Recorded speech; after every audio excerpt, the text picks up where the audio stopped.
Episode 1 of The Crossing. Mrs. Yokoshoto, Grace, Michael, Bailey, Elijah, Jeni, Tom, Adrian all decided to travel to California, where the former internment camp where Mrs. Yokoshoto had spent 5 years of her life as a child in the internment camp when she was a young girl in 1941 to 1945. At the end of 1945, they were released to 1946 at the decision of the President Roosevelt to release Japanese Americans from the internment camp. This was the year that they were going to have an anniversary and reunion of people that survived the internment camp in California. There were several internment camps all through the West Coast, from California to Oregon. So the one that they were going to was in Southern California. They made the trip from Branson, Missouri to California. Upon arriving, they had gone to what is called the crossing. It's a railroad track that led them to the internment camp. Mrs. Yokoshoto said, "Oh my gosh." The memories just came flooding back as Mrs. Yokoshoto was choking back the tears. "Elijah, Jeni, this is where I spent my childhood." As Mrs. Yokoshoto showed and pointed out the place that she had spent her time as they entered into the gates of the internment camp, where crowds of people were there as a memorial and tribute to their families who were in the internment camps. These war camps were built for Japanese Americans that were interred after the bombing of Pearl Harbor. There was so much racism and so much horrible treatment that they spent the 5 years there. "What was life like?" said Jeni. "Life was hard. Mom and Dad lost everything," said Mrs. Yokoshoto. "I met a lot of people, though, and I did understand that we as Japanese Americans, we were still Americans." Grace and Michael just gracefully looked at Mrs. Yokoshoto as she told the story. As people were crowding around Mrs. Yokoshoto, remembering and recalling stories together, Mrs. Yokoshoto remembered faces. It was amazing how everybody started to remember each other so easily, even though they aged over 50 years. "It's been a long time," said one Miss Komodo. "Oh, Mrs. Komodo, you haven't aged that much." "Oh, yes, I have. I'm almost 95. I have aged plenty." "Oh, but we were such close friends. Isn't it nice that we can be here together?" said Mrs. Komodo. "Oh, wow," said Mrs. Yokoshoto. "Yes, it is wonderful," said Mrs. Yokoshoto. "I'm so glad we're here." A girl named Kim came up and said, "My grandmother would have loved to have met you and spent time with you, but she passed away. She told me to be here for you, Mrs. Yokoshoto. Can we exchange numbers so we can stay in touch?" "Absolutely," said Mrs. Yokoshoto, as Michael, Grace, Adrian, Bailey, and Kim all got to shake hands and talk to one another. They got to walking, and all the walking they did all through the internment camp. So it was camp after camp after camp. The fields were grown over with wheat and It was definitely a different place now that it was grown over. And they had to go over to the crossing, the railroad tracks where they were led into the camp. This is where it all started, said Grace. Michael and Grace just looked and stared. This is the railroad tracks. Wow. Look at the green mountains. You couldn't imagine a place this beautiful, and then the railroad tracks leading to such an ugly place. Mrs. Yokoshoto bounced in. It is so true. It's so beautiful, but such an ugly place. Oh, I'm hungry, said Michael. So am I, said Grace. Well, we're going to have to hold on to our appetite, said Mrs. Yokoshoto. We still have a few more things to do here before we leave. And let's take more pictures, said Mrs. Yokoshoto. Okay, said Michael. So they took more pictures, and Tom and Adrian were taking in the whole experience as well. They were speechless. Grace, Michael, said Adrian and Tom. We don't know what to say.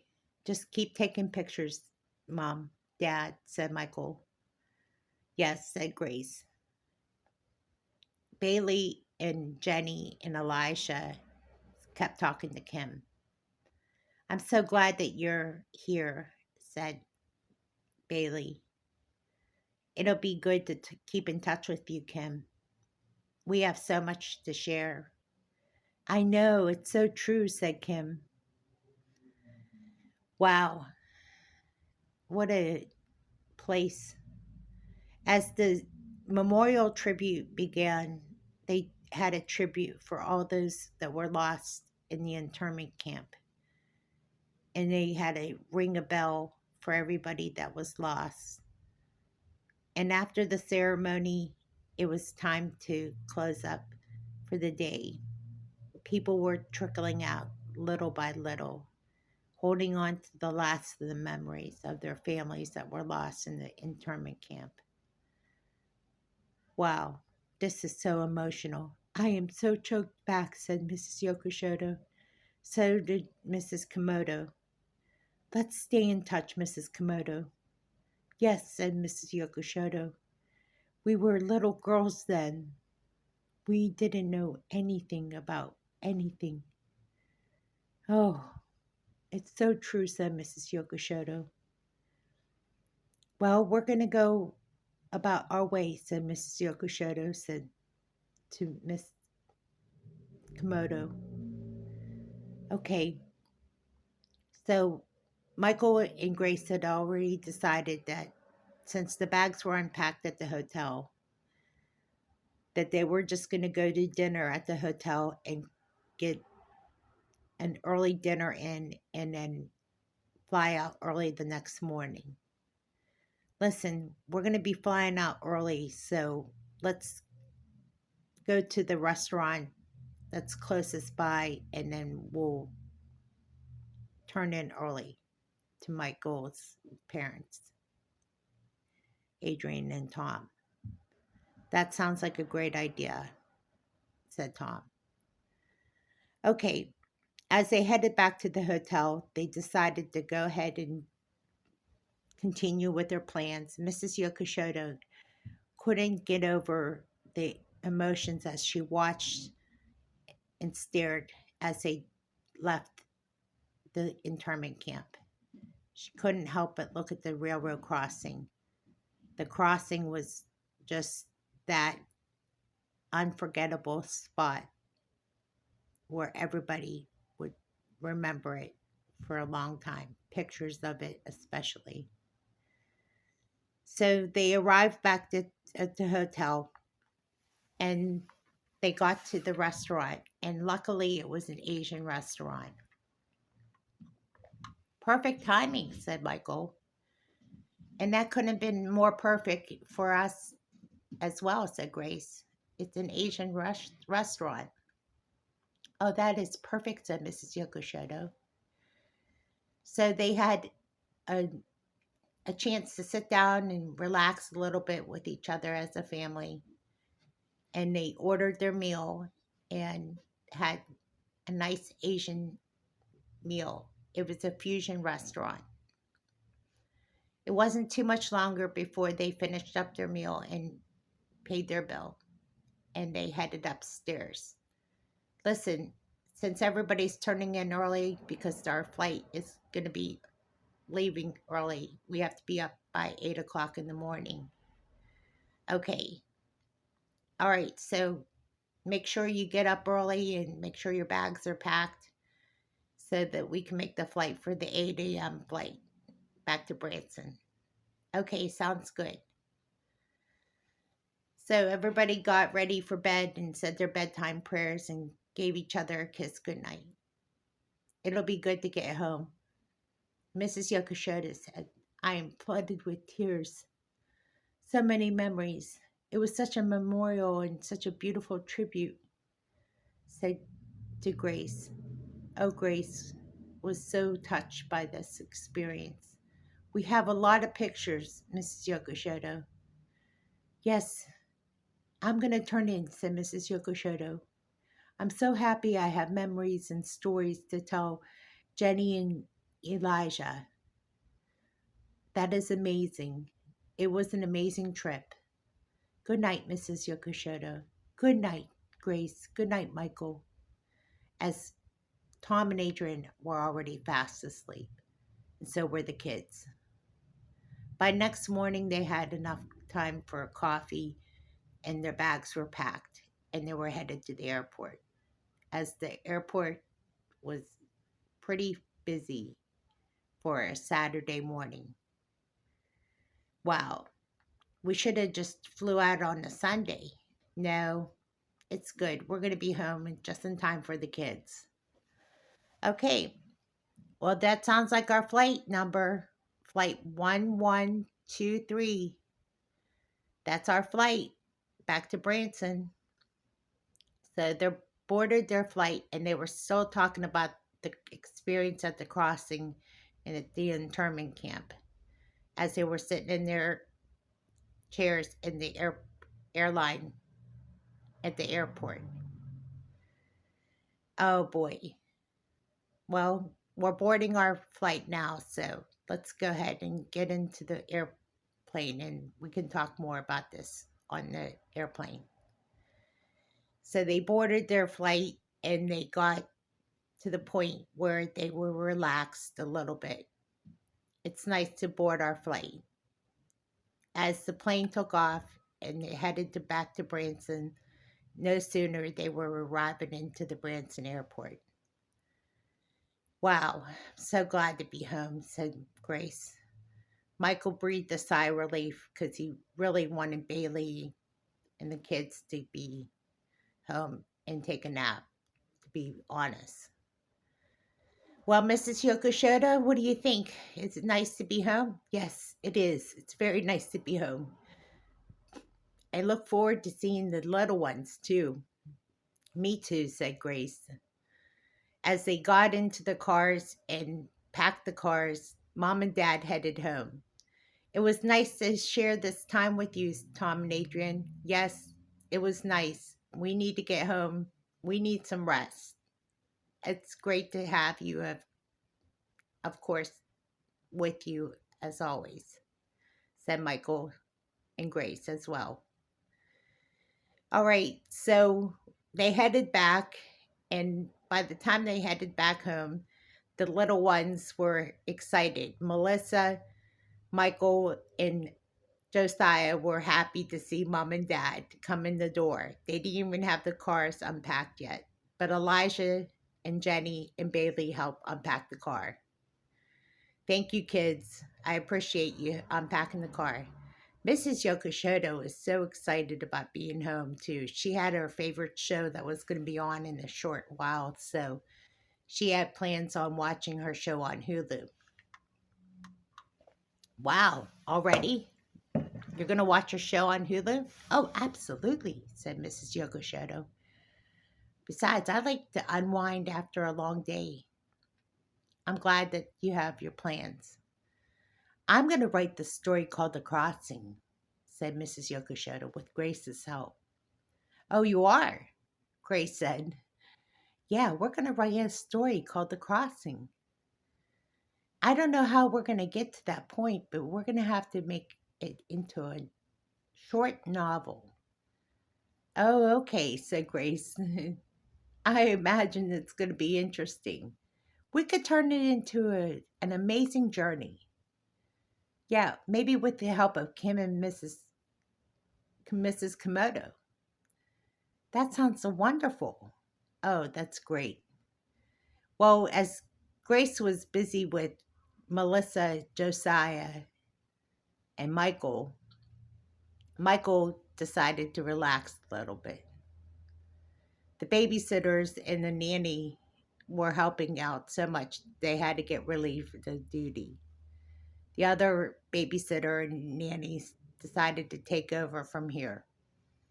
So there was a shift change, and Mrs. Yokoshoto said she was going to go downstairs and unpack and watch her show on Hulu.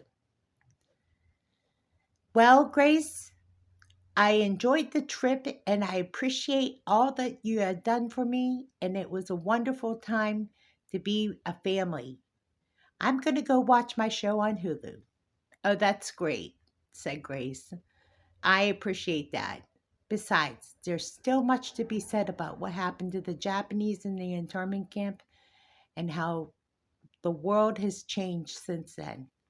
It should never happen again in American soil. The betrayal of the Japanese Americans is a betrayal that should never happen to anyone in America ever again. Understood, said Michael. It is a story that needs to be told. So Michael and Grace decided to take the kids upstairs for their nap, and Grace as well wanted to take a nap. She asked Jeni and Elijah and Bailey if they were going to rest up, and they said that they were going to just lounge around on their tablets. That's fine, said Grace. We're going to nap, said Michael to the kids.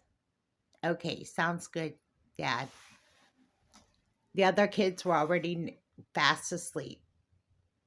As the babysitters and the nannies got to take a break, everybody got some rest in, and that was absolutely necessary.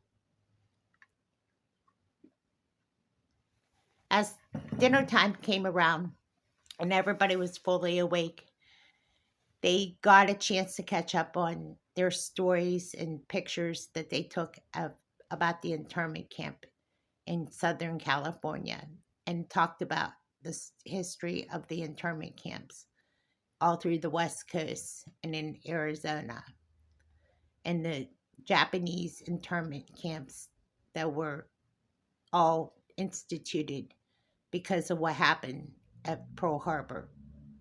And the story really was just amazing what Mrs. Yokoshoto shared. Mrs. Yokoshoto said to Grace, Grace, there's so much I don't know, but I do know because I remember as a child. I understand, but I do know this. My parents lost everything, and we built a big business, and we had everything. We had everything an American would want. We had a car, we had a business, we had a house. And as soon as they ordered us onto that railroad and into the railroad tracks and the crossing, we lost everything. It's a story that needs to be told, said Grace, and we'll tell it. We'll tell it some way, somehow. And there's other stories that need to be told, said Grace. Absolutely, said Mrs. Yokoshoto. It is a story that most Japanese Americans don't want to tell. It's a shame, and it's a horrible betrayal of an American story that needs to be told over and over again so every American understands what happened to the Japanese Americans that have lived with this horrible, terrible awful experience.